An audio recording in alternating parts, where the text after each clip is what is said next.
Bro എത്ര ഏട്ടാ? ചേട്ടാ 30. എൻ്റെ പൊന്നു ബ്രോയുടെ മിനിമം ചാർജ് 50 നാണല്ലേ ഈ ഇമാതിരി സെറ്റപ്പ് ബൈക്കിലൊക്കെ 30 രൂപ പെട്രോൾ അടിക്കാനായിട്ട്. ഞാനൊക്കെ എൻ്റെ ആക്ടിവയിൽ മിനിമം അടിക്കണത് 150 രൂപക്കാണ്. അപ്പോൾ എൻ്റെ MT-യിൽ പിച്ച കാണാൻ കോടീശ്വരൻ, കയ്യിലാണെങ്കിൽ പിച്ചക്കാശ്.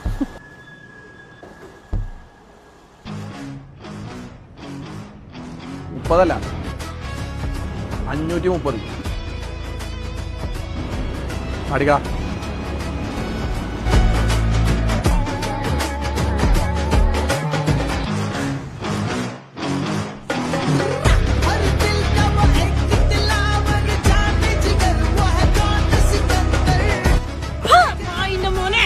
അരി വാങ്ങാനൊന്ന് കാശുണ്ടോ? പെട്രോൾ വാങ്ങിച്ച പൊട്ടി ഇനി ആ പൈസ ആയിട്ട് നീ വീട്ടിൽ കയറിയാൽ മതിയുടെ നാറി.